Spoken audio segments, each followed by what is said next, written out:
Good afternoon, everyone. Welcome back to another thrilling episode of Project Blue Book Value, the best value in alien conspiracy theories this side of the Milky Way. I'm Robin. I'm Adam. And today on episode, 28? I think I counted, 28. It's 28 if we don't count our bonus special of AwesomeCon 2021. Okay. Well, I don't know.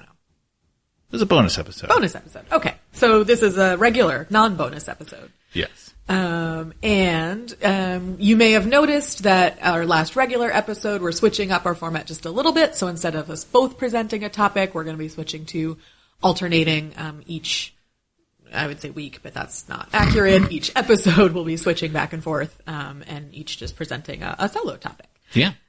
So today it is my turn, and I'm going to be touching just a little bit more onto ancient aliens, but we're going to come at it from the perspective of indigenous peoples and how specifically racism against indigenous peoples has sort of impacted and born the ancient aliens theory. So we've touched on it a little bit before. So we're just going to get a little bit more into some of the details. And clarification. You're not talking about the show, right? No, not the show. Okay. Like the theory. Just make sure everybody knows we're not talking about Ancient Aliens, the show. We're not talking about the show. No, the theory of ancient aliens or ancient astronauts or whatever you want to call it, which is older than the show. Disappointingly, perhaps. But there you have it. So, yes. So, I think we have probably talked about this guy a little bit before. So in 1968, a fellow named Erich von Däniken wrote Chariots of the Gods, Unsolved Mysteries of the Past, which was not like the first mention of the ancient aliens theories, but definitely a book that helped to popularize it. And bring it into, I don't want to say the scientific realm, because that's not accurate, but like the pseudoscientific realm. I don't know, brought it more popularly out of science fiction and into places where people discuss it as if it's real. So Däniken was, I read his little sort of preface to his, new edition of the book, and he talks about how he was raised Catholic, had a very religious education and upbringing, and around the time he was, 16, he started having doubts about the nature of God. So he said he noticed that biblical stories would often involve either God or angels physically coming to earth. He talked about they'd say there's smoke or fire or noise, that sort of signifies God coming to earth. He talked about our friends, the angels, coming down and physically reproducing with human women, which we've touched on. It seems to have sparked a lot of alien theories. Just pro tip, if you're going to write a Bible of some kind, maybe make it clear when you're being metaphorical about things so that people don't base just dozens of wacko theories on your writing because they're taking it literally. So anyway, he was like, well, there's all these accounts of God coming to earth, and then it seems like God really changes his mind a lot. Like, he creates people, and then he doesn't like people, and then people are good again, and why is it so inconsistent? So he gets interested in other cultures, other religious creation stories, and he decided he saw a lot of similarities, and that because he saw a lot of similarities, that this was evidence that what these cultures were all describing as God was in fact aliens. What I really liked about his little sort of update from recent years is that he gets very indignant about people pointing out the mistakes in his book, which, spoiler alert, there were a lot of them, very basic mistakes.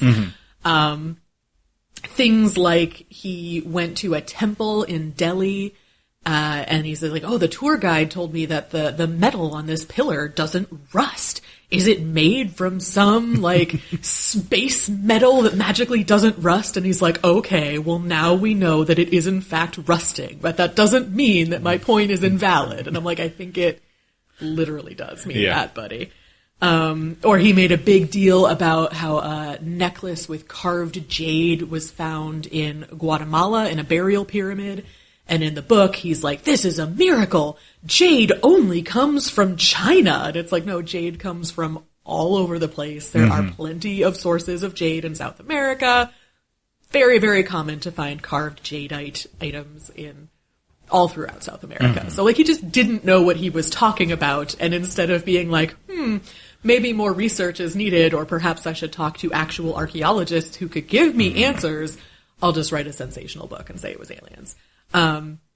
So even though he admits to, like, those and other, like, very basic factual errors, he still is really indignant. Like, well, I mean, sometimes scientists also make mistakes, and we don't doubt science. And, like, I don't know. He seems like a dick. I'm sorry. He really, really does. But anyway, so that book, Chariots of the Gods, was really what kind of sparked the fascination with sort of ancient aliens as a theory. We can't actually blame him for creating the theory entirely. It certainly was present, particularly like late 1800s, early 1900s. It was a pretty popular idea in science fiction. Just looking up like a list of, novels and short stories that have that theme. You've got everything from Edgar Rice Burroughs to Lovecraft to Kurt Vonnegut. There's like tongue-in-cheek references to it in Hitchhiker's Guide to the Galaxy. Like, it was a pretty common and popular idea in science fiction by a lot of very prominent writers. The first person who really seems to have given it any, and again, I hate to say credence because that's like it's not the word.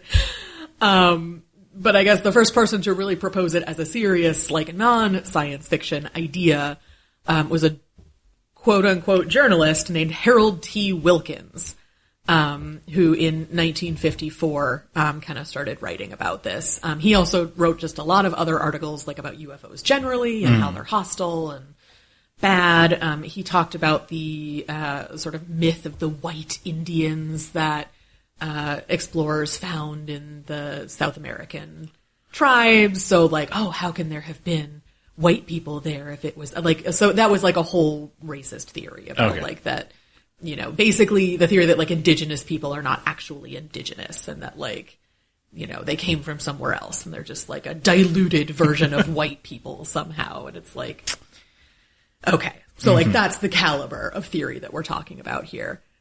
Generally, like, most of his stuff seemed to be just, like, writing about unsolved mysteries. So, like, ships that go missing or, like, Bermuda Triangle type stuff. I don't know that he actually wrote about that, but that kind of a thing. And, like, generally, like, treasure hunting, like, very, like, 1920s and 30s sort of pulp action adventure things. Like, he was just out there in the 50s, like, still writing it and publishing it as fact. And a lot of, like, pseudo-archaeology was in there, too. Apparently, he also influenced the Hollow Earth theory. Oh, really? Like, he didn't invent it entirely, but he apparently really enjoyed writing about Atlantis. And he, I guess, had an idea that descendants from the lost city of Atlantis tunneled to Brazil. Okay. And I don't know why. I didn't bother to look at why he thought that or why they would have tunneled to Brazil or anything. But he thought that they did. And so the idea of there being, like, tunnels under the earth and maybe, like, a whole potential for civilization inside the earth. So, I mean, he was mainly writing around the 1950s, you say? So he didn't, like, invent it, but it was, like, an influence. Like, people who were into Hollow Earth were like, oh. Yeah. Like, yeah, and maybe Atlantis is in Hollow Earth. And it's like, sure. Okay. Was he, I guess, I don't know if you've came across if he was an avid reader of pulp stuff. He has to have been. I mean, because he's just writing those stories. Yeah. But calling them fact. So because, like, you also got to think of, like, wait, Journey to the Center of the Earth existed at this time. It did, yeah. So I guess he's somebody who, like, read that kind of fiction and thought it was really neat and thought it would be even cooler if it was real. Yeah. Which, like, fair. I mean, we've all watched Jurassic Park and been like, yeah, that would be great. I want to go to that park if it's, functioning properly. But that doesn't mean... But that doesn't mean that we, like, go around writing about how it's, factual or secretly happening and we're not aware of it. Hopefully. Don't do that. If you're listening and on the fence about that, don't do it. Anyway, so this is going to kind of lead us into, so one of the things that our friend Eric von Daniken wrote about was the Nazca lines in Peru. Okay. And as I was reading a little bit more about those, I realized that, like, actually a lot of Ancient Aliens theories kind of tend to target Peru. Peru is like a real scapegoat for Ancient Aliens ideas. And the answer for that, why that's happening, it is basically just racism. As it so often is. But, like, it's very, very explicitly racism in this case. So I kind of wanted to just, like, dig into a few of the examples. Again, we've talked about some of them just sort of in passing. But I just wanted to kind of, like, put them in context a little bit and make it clear, like, how very obviously this is just people being racist. So in 2017, our old friends Gaia.com put out a web series called Unearthing Nazca. And it was really, really publicized. I actually, as I was searching for that title, it came, I don't use Amazon anymore, so I can't, like, vouch for this, but it appeared in a search of, like, things to watch on Amazon, which, if it's true, is disappointing. I mean, like, Amazon's bad for a lot of reasons, but, like, really, guys, like, this is really bad. Basically, it was a very, very sensationalized and exploitive. The teaser trailer for the series showed basically a mummy that was in a style that's pretty typical of Peruvian mummies, so of that time. So what they call pre-Columbian, basically the people who were indigenous to Peru before colonization, before Columbus, before Spain came in and did their thing. A lot of the indigenous peoples of that time would bind and shape babies' skulls, which is a common thing throughout a lot of cultures, but specifically they would elongate the skull. So, babies' bones are basically like Play-Doh, and you can just kind of, like, put them in a little mold, like a watermelon, and, like, grow it into a shape. Maybe not the best, like, metaphor, but that's where it is. So, yeah, like, babies' skulls bones are pretty malleable, so, like, if you, like, bind them in a certain way, you can cause the skull to elongate, and people do that for, cultural, religious reasons. They do it because they think it looks beautiful. Like, we do all kinds of weird stuff to our bodies because we think it looks good. It's just, it is what it is. So a lot of ancient Peruvian mummies have been historically pulled out and looked at as, humanoid rather than human, or as evidence that aliens were there, that these are aliens. But the mummy that was used in this web series, in this teaser, they called it Maria. And it was, like, even more, it essentially was later found that it was, like, likely a real mummy that had been altered to look more like an alien. So you can look up a picture of it, and it's, like, a very, very, very exaggerated, elongated skull, no nose, no ears. The typical position for these mummies to be found in is sort of, like, sitting with the knees up to the chest and the arms wrapped around the knees. So that's a pretty typical position. And this mummy is in that position, but it has elongated fingers and toes, and it only has 3 fingers and toes on each hand or foot. It's also covered in, like, a white powder that I guess the quote-unquote archaeologists claimed was a desiccant, or, like, something that was put on the mummy to dry it out, which is not how mummies are made, definitely not how these mummies were made. So I mean, it's, it's very sensationalized. It looks like your stereotypical Close Encounters type alien. And it was, this big fuss was made that, this was this big discovery, and they had tested its DNA, and it was not human, and all of this stuff. And no actual historian or archaeologist or any authority in Peru was given access to this mummy. This is the 3-finger mummy, right? Yeah. Okay. So there's like a whole history of these mummies being used as examples, again, either of alien life and interference. So like they were definitely one of the main origins of the stereotypical gray alien. Mm-hmm.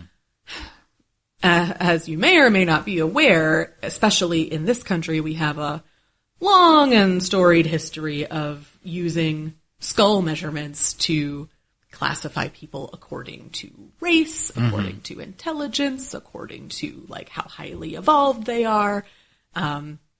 It's a whole awful thing. And of course, these skulls were a part of that. So there was, it was thought to be that, because I wasn't clear, there was like a bone in the skull that I think was sort of unique to these people. Like just there was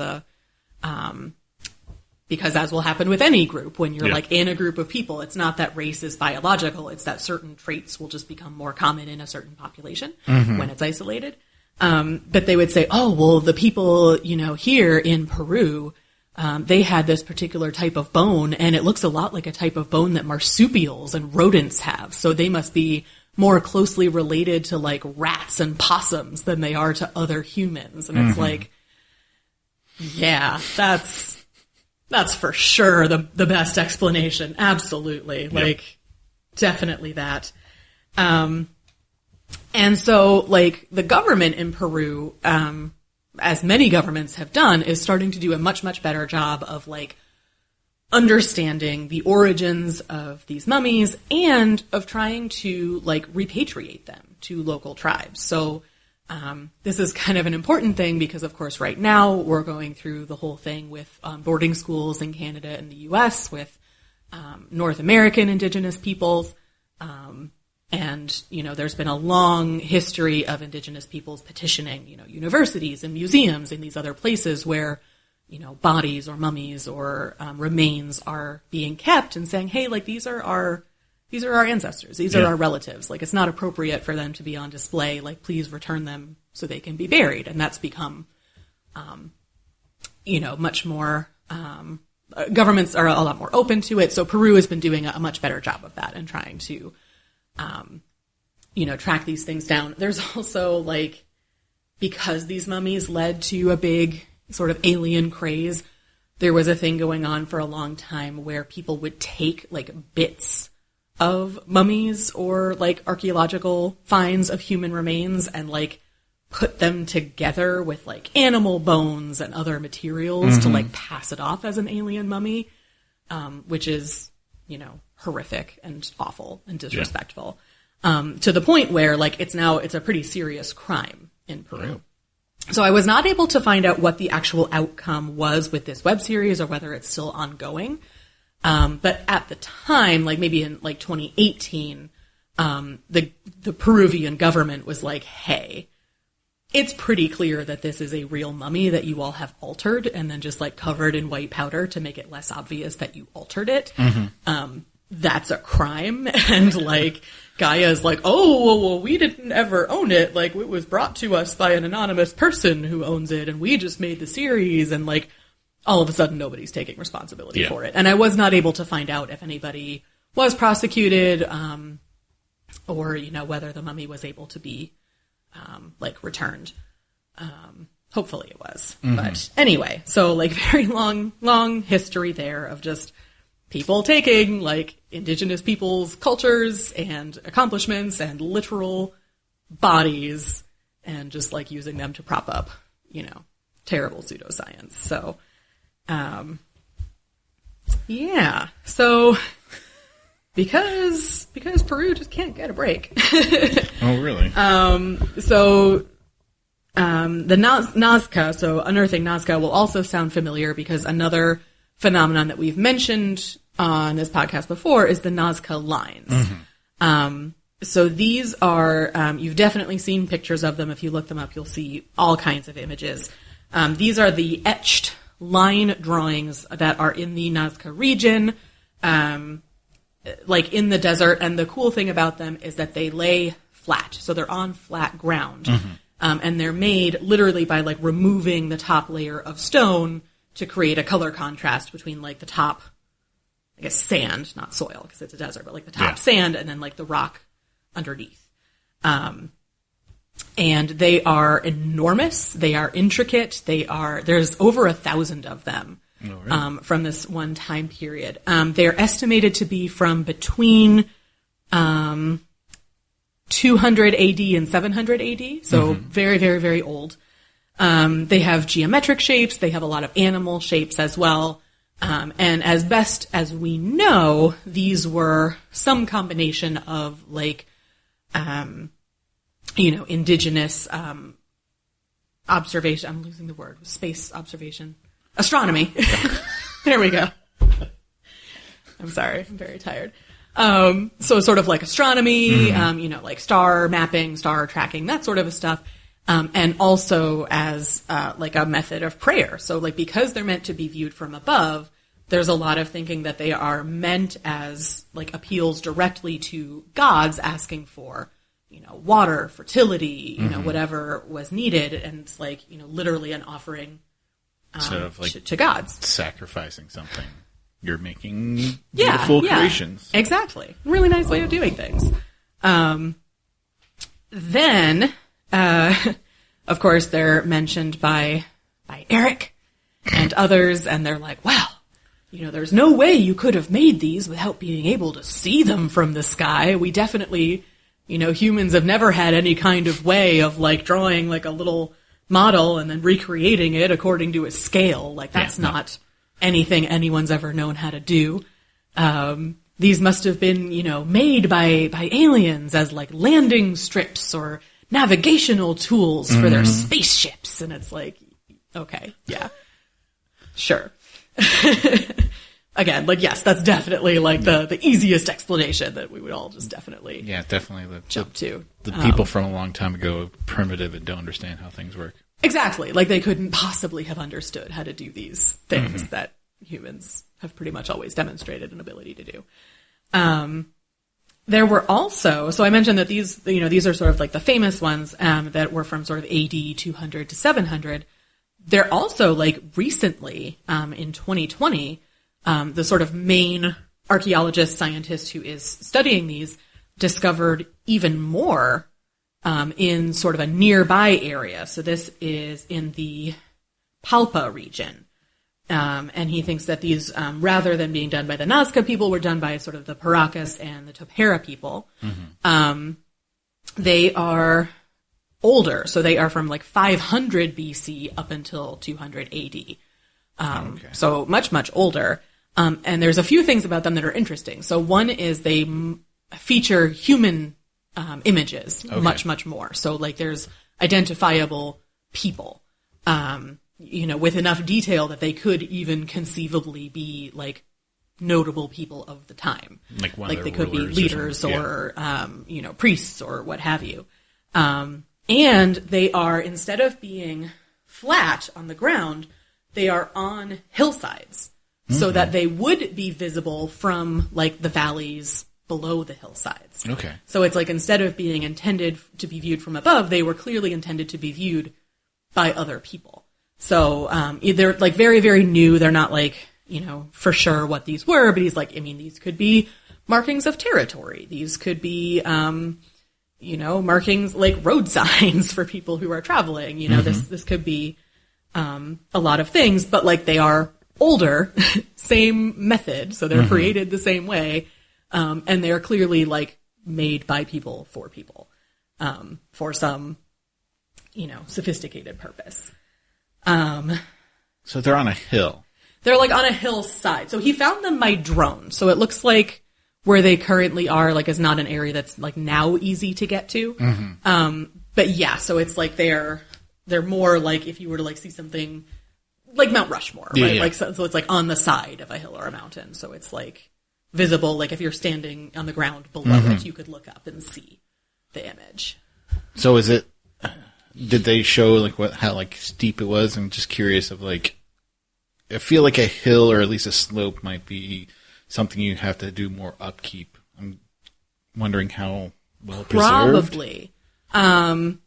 So there wasn't a lot of detail about it yet. I think just Yeah. because like the discovery was so new, they hadn't like written as much about it. But yeah, I mean, I'm sure that that's a whole different skill set of like not only physically doing it, but then also the design, like if it's on an incline, like making sure it still looks like what it's supposed to look like at a slope when you're looking at it at an angle. Like that's almost even more impressive. Yeah. You've got like perspective going on that you have to keep in mind. So just very, very, very cool there. And then, because of course, like, just like South America, just cannot get a break. Machu Picchu is another example that gets thrown around a lot of, this was, this incredible city. It's so advanced. There's just no way that anybody could have made it, and it must have been ancient aliens. And yeah, so like again, like just this idea that like because something is like skillfully done, it must have been more advanced than these primitive indigenous people who were there and doing things. So I did a little bit of looking into it because I've actually never really read much about Machu Picchu. And it is fascinating. So first of all, it's like not as old as we would think. So it was, and actually there were just articles out a couple of years ago that it's maybe like slightly older than we thought, but like by that they mean they think now it was made around 1420 instead of 1450. Okay. But so like the 1400s, like not all that old. I mean, like you look at stuff that was being built in Europe at that time and it's like, I mean, yeah, like people knew how to build things. This wasn't like, I don't know. It just doesn't seem that far-fetched to me that people would know how to move stone around and make buildings out of it. Maybe it's the whole like white man perspective, like, oh, we can build the stuff that's flat ground. How could they have the technology to do on a hill? Right. I mean, that's basically it. Like, well, we couldn't have done it, so no one else could have, and everybody knows we're the best and the smartest. And it's like, okay. So it was abandoned, basically when Spain came along and did their whole genocide thing. But it's got like really interesting, features about it. And they're all features that existed in human architecture and farming at the time. Yeah.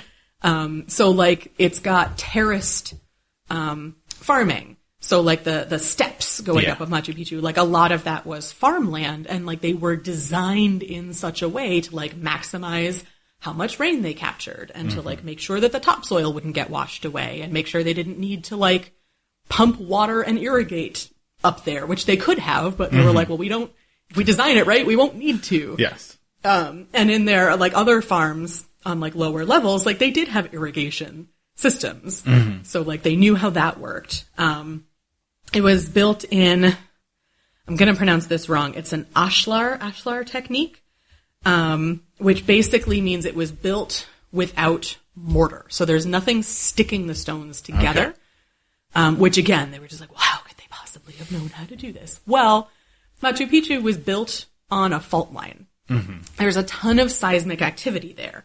And as I'm sure anybody in like California knows, when you are living on a fault line and you are living in a house that is made by like bricks or stones that have been glued together, when the ground starts shifting, the glue, it breaks. The mortar breaks. So like it's no good for building on that kind of foundation because like anything solid that you put on there is just going to crack and break and fall apart. So because it's built where it's built, they had a technique to basically, the ashlar technique is that you cut stones that fit together so tightly that they don't need mortar, and if they like jostle, they'll just kind of fit together more tightly. Like they'll like force each other in and put more pressure on themselves so that they hold their integrity and hold their shape. And there were all of these like, again, like very well-known architectural features, like having windows designed in a certain way that they'll be secure even if things around them shift a little bit.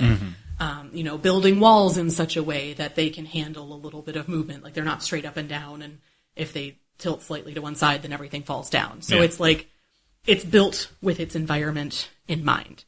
and very much deliberately and very much with all things that people could do. And they're brilliant things. Like, they're things that Europe wasn't doing because, like, frankly, Europe wasn't smart enough to be doing that. And there's, I don't know, there's a lot more examples of that. I didn't want to go, like, into too much detail, but, like, I just think it is really important to always keep in mind when you're reading, you know, these things. First of all, if you have somebody saying, like, well, nobody knows how this could have been done, like, odds are that, yes, somebody does, because there are archaeologists and they do research, and this is, like, their whole thing, and probably somebody does know how that was built. We've talked before about, like, the pyramids in Egypt, where people are like, well, maybe they were, like, using sonic waves to move the rocks, and it's like, people have built models of how they physically moved the stones around. Like, it's not a mystery. You just didn't do the reading.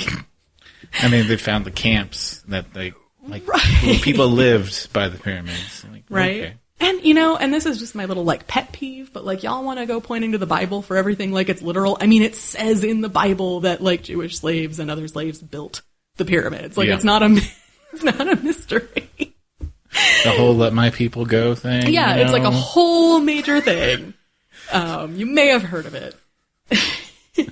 I mean, kind of like when you were talking about, like, the technology of, like, or, like, the artistry knowledge to, like, have the bricks like, work together. Like, we were watching a home building show, like, or do, like, kits, whatever, and they talked about how they were doing this unique way of putting, like, there's a wood, and they're kind of like offset, like wood offset. Yeah. So they're like joined without, like. Yeah, and then like they're also different way, because if you look at the end of a like 2x4 or whatever, they have rings, and so the idea was like you have them opposite directions. So like when they warp from the rain, they actually form a tighter fit. Yeah. So it's kind of similar to that. Yeah, and it's like just so insulting that, like, we look at all of these things, and, like, if we look at these things in Greece or Rome or, you know, somewhere where it was, you know, Western, then we look at this and we go, oh, well, this is just a sign that we were just so brilliant and we were just so good at this, and, like, aren't we amazing? Because that's the cultural bias that we grew up with. And then if we look at something that was done by indigenous people, our cultural bias is like, well, they were uncivilized and uneducated, and we came in and gave them everything. So, like, how could they possibly have done anything that required engineering or critical thinking or problem solving? Like, it's just, it's part of, like, a much, much bigger picture. And it, again, just with everything that's going on, like, right now with, you know, these boarding schools being uncovered, and like, I just think it's, like, really important to highlight that, and also to point out that, like, it also kind of erases the fact that lots of native peoples do have, like, creation stories or mythologies surrounding star people. And, like, I didn't go too much into that because, like, it's not my culture, and I don't want to, like, speak to something that I don't fully grasp and you know what's appropriate to talk about and what's not. But, like, there's a lot of stuff that's out there about, you know, traditional beliefs and mythologies and practices and stories that, by the way, like, we as colonizers came in and, like, deliberately destroyed and tried to get rid of any evidence of. But I did, there's an episode of Science Friday that I did not listen to in its entirety, but I listened to a little bit and read the summary. What is Science Friday? Science Friday is... This is a podcast? Yeah, it's a NPR thing. Okay. So it's called Relearning the Star Stories of Indigenous Peoples. Okay. And it's a really, I read the article, it's a really good read, recommend listening to the whole bit. Basically, it's talking about the importance of, like, recognizing, you know, indigenous knowledge, you know, traditional indigenous knowledge, and incorporating that into science, like, partly as a way to encourage, like, you know, native teens and young people to pursue careers in STEM, but also to just acknowledge that, like, all science has a cultural bias. And if we're only looking at things through our one cultural lens, we're going to miss stuff. So, you know, native tribes throughout North America, well, throughout the world, but, like, now we're talking North America, have, ways that they mapped constellations, ways that they understood, the movement of stars and planets. And, we look at the Mayan calendar, as an example. People had very sophisticated understandings of astronomy and all of these other sciences. It's becoming a much bigger thing in environmentalism, eco knowledge. So traditional ecological knowledge is becoming more and more recognized as something that it's really important for people to be aware of and to incorporate into their practices. Mm-hmm. You look at the wildfires in California and you have native people saying, well, hey, we used to control this with scheduled and controlled burns, and we never had this problem. Would you like us to teach you how to do it? And you've got people like, no. We'll just keep having mass fires and sending in, teams of firefighters from around the country. And it's fine. We'll just keep doing what we're doing because it's clearly working. Yeah. There's just more and more recognition that it's very important to honor this knowledge and to bring it into the mainstream. So the Science Friday was just a really lovely way of looking at young people kind of regaining that connection to that heritage, mm-hmm. making sure that knowledge is preserved and that it's shared and that it's just brought into science. And I'm going to make my mom really, really happy with my ending bit for this episode, because everything I know on this topic, I know because my mom is an artist and she's obsessed with the Lascaux cave paintings in France. So just again, as an example of people interpreting history through mm-hmm. the lens that they're currently looking through, and also making assumptions about what early people were and were not capable of. So the Lascaux cave paintings, they're the stereotypical cave paintings that you think of. They're the horses and all these animals that were in the walls. They were discovered in the 50s or 60s. A big deal. They're considered the birthplace of human art. Although actually, again, thanks, Mom. I've just listened to her say this so many times, I know it by heart.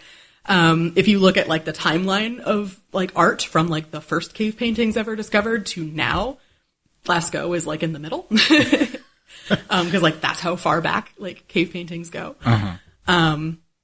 So at the time that they were being discovered and researched, it's we all knew what cave paintings were, right? Obviously this was hunting magic. Obviously this was men going into caves alone mm-hmm. and painting their hunt on the wall and shooting arrows at the horses and obviously there's nothing else this possibly could have been. Women were not there, children were not there, old people were not there. This was literal man cave.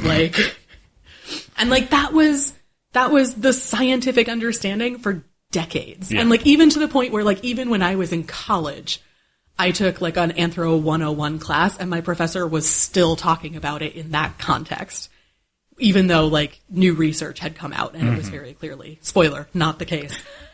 But then time went on and our society changed and our understanding of people's roles in society changed, and people started to notice things that didn't fit into that narrative. So people started noticing that,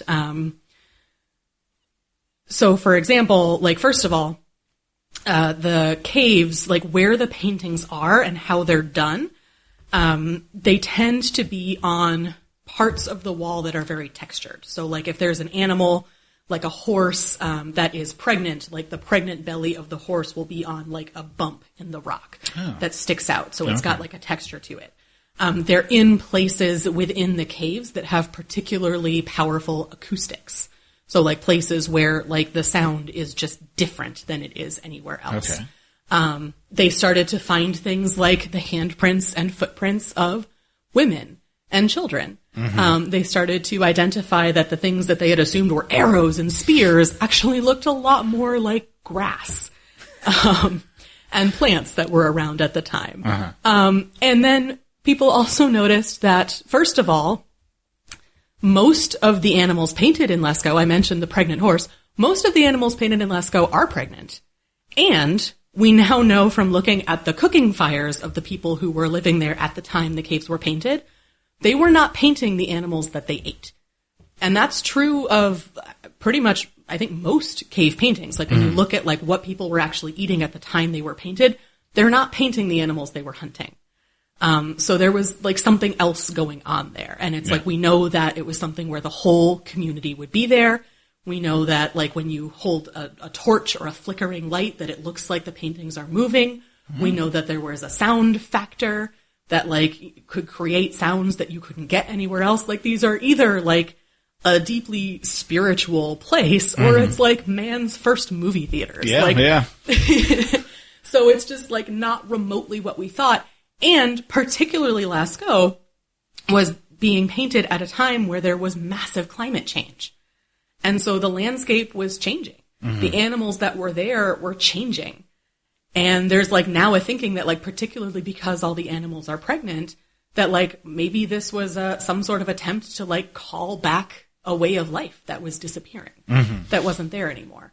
And again, like our understanding of this just kind of keeps growing and changing over time because we have more context, we have more tools to look at things. Yeah. We understand more about ourselves. Like now that we see ourselves reacting to a climate crisis, we're like, wow, yeah, that makes a lot of sense. Like, yeah, we're not doing so great at handling this now. People then must have been terrified. Like, yeah, I don't think this was like woo-woo hunting magic. Yeah, yeah. So just like, you know, I mean, obviously these are like Paleolithic people, not indigenous people, but like that still applies. Where like the instinct I feel is to look at these things and just say, well, these people are primitive. There's just no way. Like they couldn't have understood acoustics. They could not possibly understand like, you know, how to light art in such a way that it looks like it's moving or that it creates an emotional experience. Like it's just, we continually underestimate people that are not like us and that we assume are less advanced or less developed. And it's just, just really bothersome that then we turn around and like make a whole show and a whole theory about like, well, if they were doing things that we modern people couldn't do, then must have been aliens because it's too advanced. I mean, it probably started off with them just like finding a cave and like, wow, it sounds different right here. And hey, we have fire. When I do this, it does differently. And then like they remember that. And like, right. Hey, like we do with everything. Like we're always learning. Like, I don't know why we think that like the ability to like learn and observe and remember things is like a new. Yeah.